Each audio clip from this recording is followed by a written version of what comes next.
This is a Momentum Media production.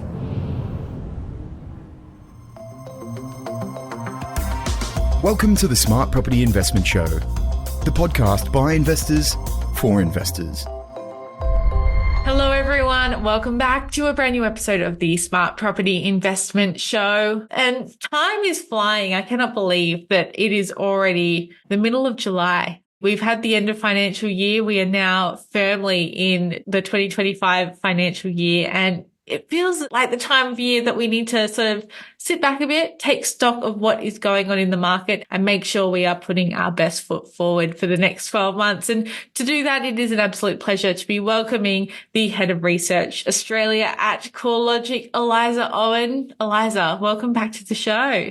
Great to be back. Thanks for having me. It's always so awesome getting to chat with you, and the data that you guys are not only collecting, but pushing out and analyzing continues to be incredible. I feel like you take it up a notch every year, Eliza. What I guess is the strategy for you guys even, what's the feeling around what is happening in Australian property at the moment? Yeah, I think like you say, end of financial year is always a great time to take stock of where the market's at.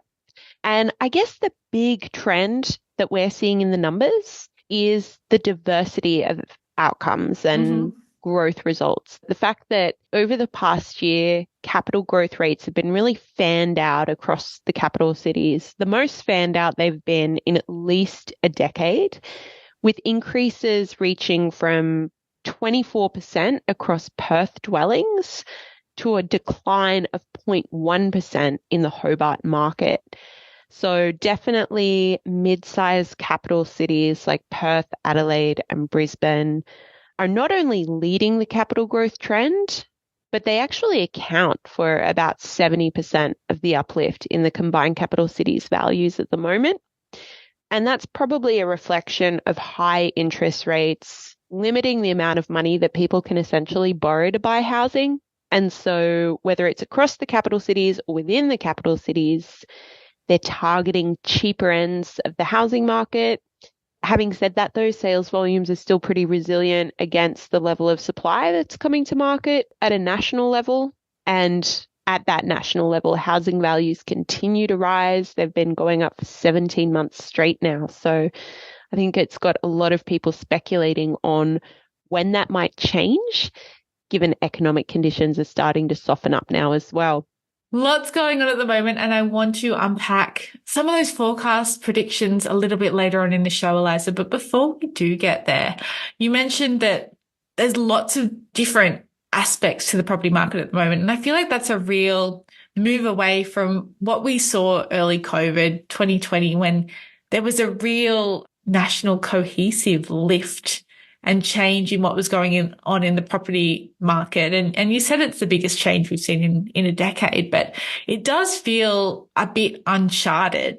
But is it really just we're returning to what is more normal after such a long sustained period of the abnormal?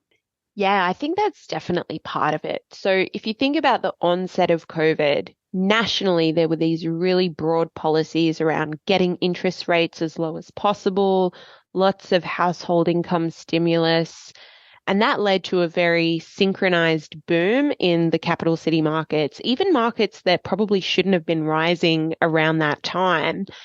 And then when interest rates started to rise, migration patterns and housing preferences kind of shifted through the pandemic, that definitely favored some cities more over others. So again, coming back to that kind of Perth, Brisbane, Adelaide trend of these areas where you get a detached house for relatively good value compared to the likes of Sydney and Melbourne, that has contributed to diversity in housing trends. In terms of the regions, I think we're definitely at a more normalized cycle. We're beyond that period where property values are rising, 20% in a year, and the rate of growth has settled down. Many regional markets are now in upswing, but it's a lot less intense than what we were seeing through the pandemic. And I guess we're probably seeing that because we're looking at the July housing chart pack from CoreLogic at the moment. House values are continuing to rise, but at a far smaller rate than what we have been seeing for a little while. Yeah, that's exactly right. So in the June quarter, home values nationally were up 1.8%. If you take it back to the June quarter of last year, they were up 3.3%. The reason growth was stronger this time last year is because we were just coming out of that little downturn we had when interest rates started to rise. So housing values had started to recover through 2023, and because they were coming off a lower base, it was more of a burst of growth, if you like, in value. So the further we get from that initial recovery period and the more that economic conditions slow down, the more we can probably expect that monthly growth rate to slow down as well. Nationally, increases have been trending at about 0.7% a month for the past few months. But the fact is, the labour market is loosening up. We've got an increase in job vacancies. Unemployment rate is gradually moving higher. We've got a slowdown in household consumption. So household consumption is much more about necessary spending right now than fun and frivolous spending that may have been more common when we first saw the end of lockdowns. And so that's all a sign that aggregate demand from the household sector is going to slow the economy, and that's going to slow demand for housing purchases eventually, because people just won't have the same income and wealth that they had when economic conditions were stronger. While we're on this topic of rate rises and the like, I might stick with it. I was going to talk about it later, but it feels like the perfect time to go into that of where to from here with what is going on with rates. Do you have any idea, any expectations on what the Reserve Bank might do over the remainder of the year? Yeah, so it's been an interesting month because we got the May results for the monthly CPI indicator, which is a recently introduced monthly read on how inflation is tracking.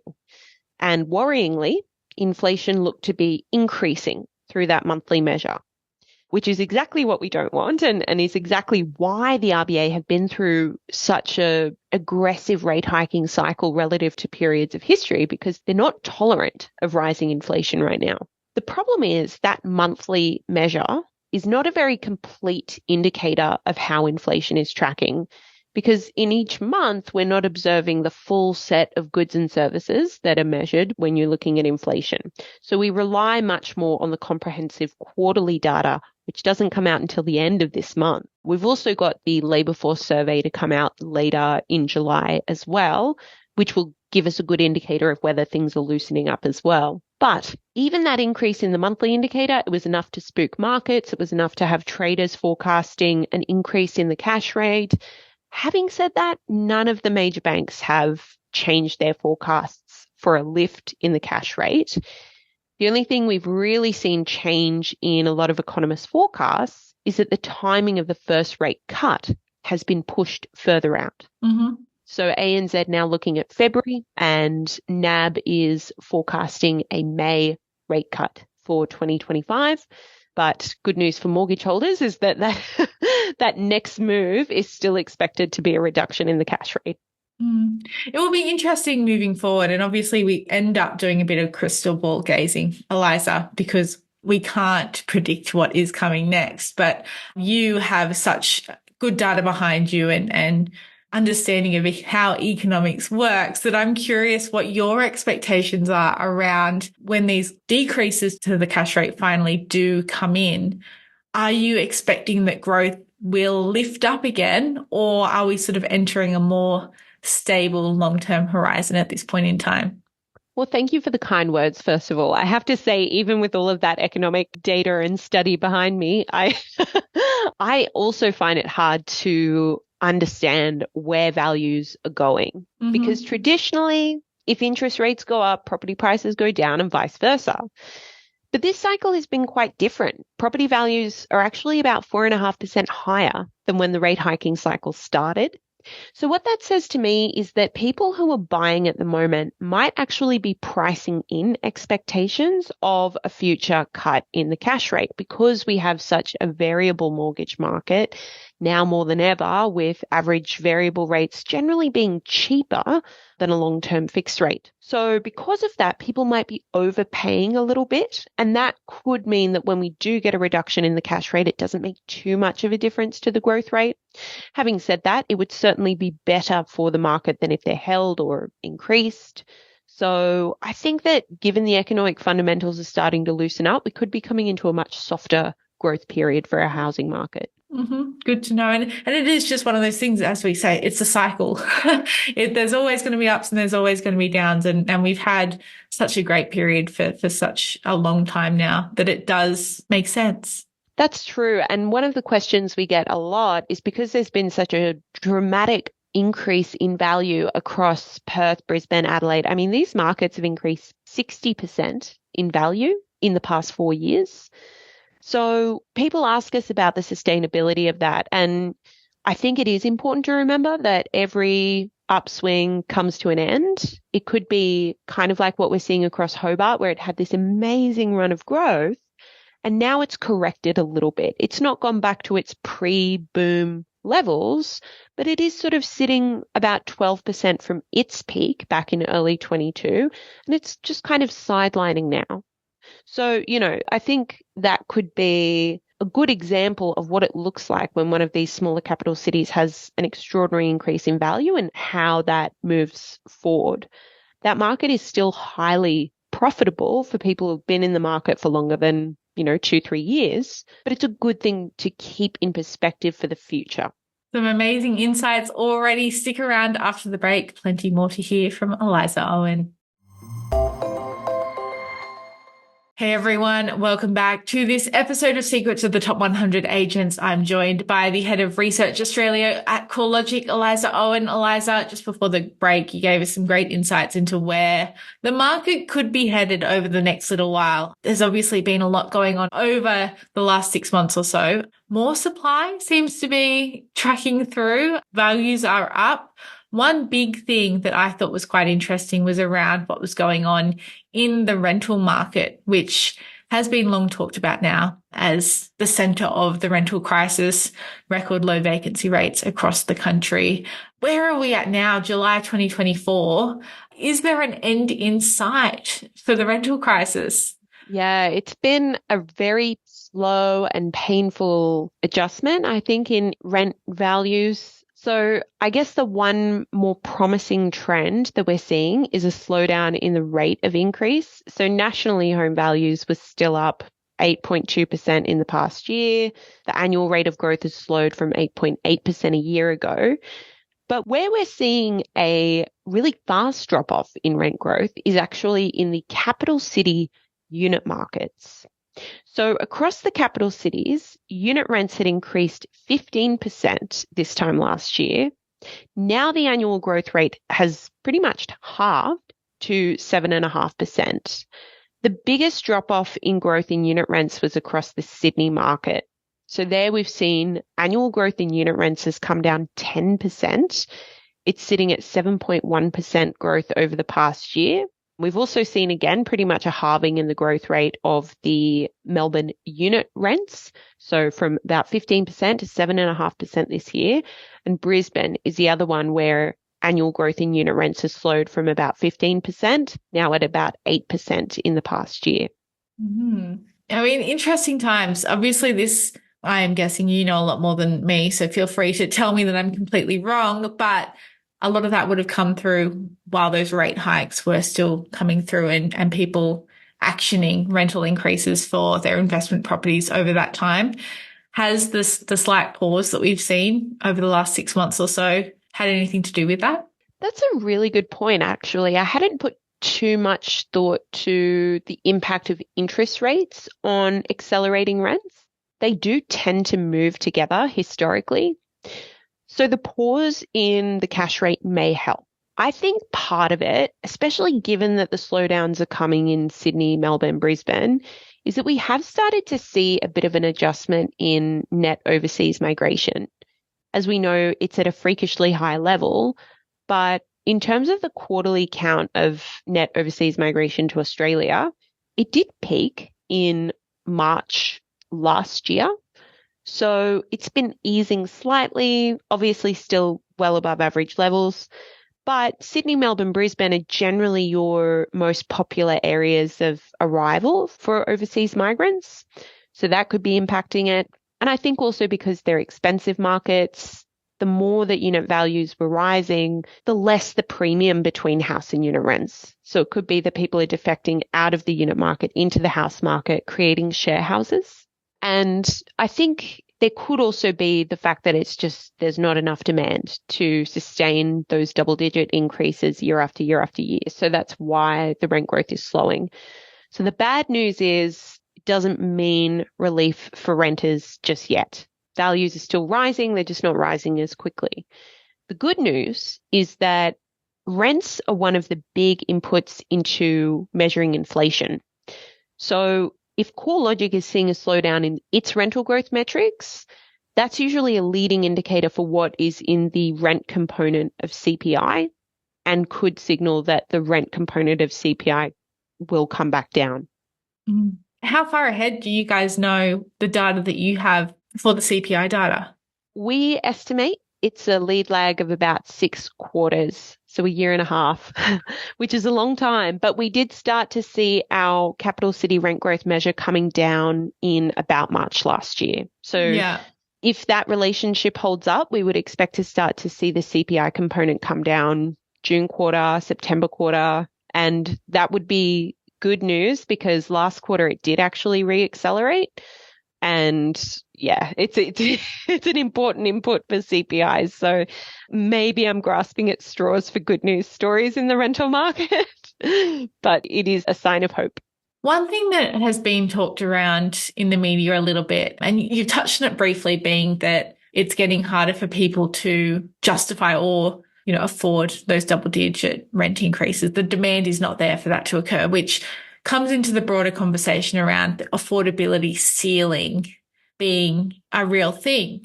How much weight do you give to that sort of influencing market dynamics at the moment?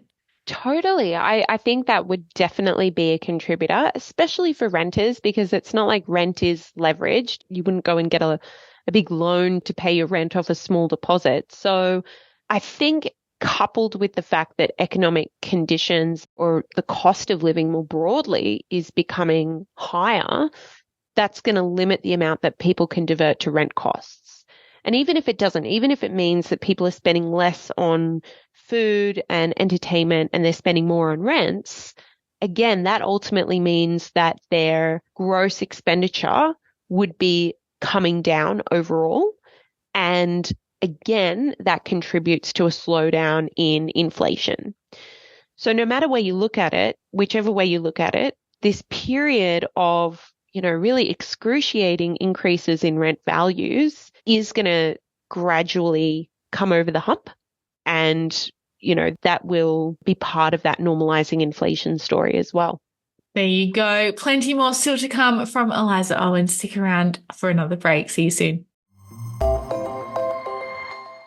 Welcome back to this episode of Secrets of the Top 100 Agents. I am joined by CoreLogic's Head of Research Australia, Eliza Owen. And Eliza, you've already given us some pretty amazing insights and intelligence into what is going on in the Australian property market. And we've already run through the impact on rental markets. But one thing we haven't really touched on there is just around what's going on in the regions. There's obviously been a lot of attention focused on the capital cities, especially since the COVID lockdown, since we saw the migration out of the cities. We've seen it sort of come back in, but it seems like it is heading back out to the regions a little bit. And the affordability piece is to maybe not blame, but a big driver of that.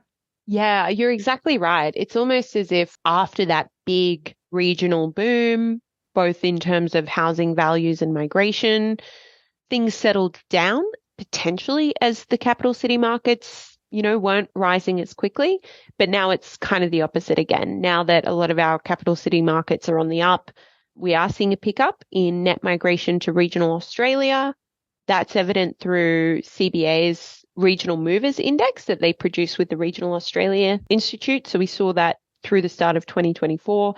And now we're also kind of seeing it in housing values. So on a quarterly basis, capital city values were at 1.8%, up 1.9% in regional Australia. Like the capital cities, though, it's a very diverse picture.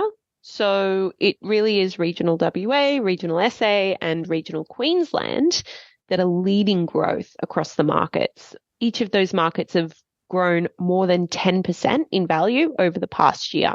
And then regional Vic, we've seen a 0.5% fall in home values over the past year and pretty flat conditions across Tas. Regional New South Wales up 4.1%. So it's kind of middle of the rank, if you like, similar to how Sydney is with the other capital city markets. So yeah, the capital city performance is kind of mirroring, I guess, the rankings of what we're seeing in the regions.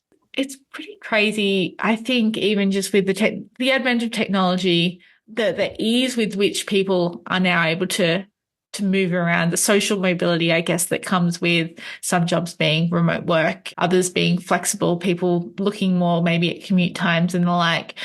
Is there anything else in this most recent tranche of data, Eliza, that really sticks out to you as an interesting way in which Australia is moving, that society is now thinking differently maybe about property and the psyche of it? Oh, there's a few things. I mean, I do think for regional Australia, it's going to be mediated in a sense by trends in the labour market.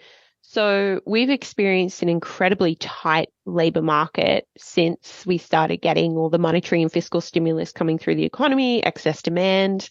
And so that sort of puts employees in the driving seat, if you like. Now that the RBA is working to slow inflation and inevitably a loosening in the labour market is going to come with that, that might empower employees less. And some people might find they're actually in a position where they kind of have to be back in the office just because they're more worried about their job security and, showing up in the corporate environment.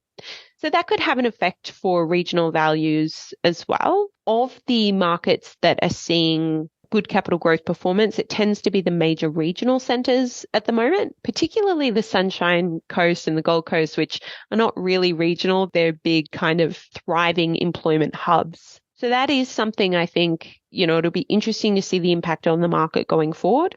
The very interesting one, I think, is sales volumes.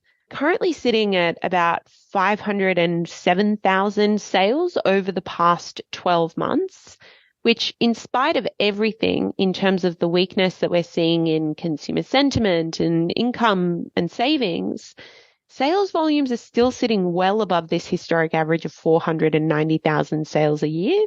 So that really does show you that the fundamental demand for purchasing property, because of the population growth, because of the tightness in the rental market potentially, there is still a lot of motivation out there to buy. And the listings trend is interesting. We've seen a lot more diversity in the number of people looking to sell as well, with vendor activity remaining pretty low across Perth, Brisbane, Adelaide, though more sellers than this time last year. But we're getting this build-up of stock across Melbourne, which is part of why value growth has been pretty slow, values kind of flat or falling. It's because buyers in that market have a lot more choice at the moment. Total listings are relatively high, and that puts buyers in the more powerful position to bring asking prices down and ultimately lower market values as well. Wow. I feel like you've just explained so much in 2 minutes? Oh, thanks. Try and cover all the ground. Yeah. So going forward, and that situation we're seeing in Melbourne, is that it's just the way it is obviously there at the moment, but do you think we'll start seeing that more widespread if the rate cuts do come through and we see a bit more of a sluggish growth pattern? Is it just going to be the way the world works for a little while longer yet? Yeah, so across the country, I think we're going to come back into a much more normalized, whatever normal is now, I guess, but like you say, a much softer cycle than what we saw with the extremes of COVID. And everything about that cycle was extreme, not just the amount of growth, but the policies, that the cash rate setting, the fiscal stimulus, it was this super cycle because of all of those extremes. Now, if we do see a reduction in the cash rate, it's not like we're going back to pre-COVID interest rates right away. Even when we do go into the next phase of, interest rates and property price growth, the RBA was only forecasting the cash rate to come down to, I believe it was about 3.8% to mid 2025. So it's not like mortgage rates are coming back down to their pre-COVID levels. So that'll have an effect on, future upswings as well.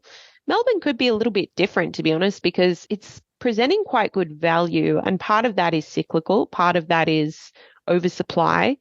But anecdotally, we're hearing a bit now about developers seeing less feasibility. That's going to start to limit the new supply across the market. And yeah, you could start to actually see a bit of counter-cyclical movement if we do get a fall in some of the cities that are performing very well now.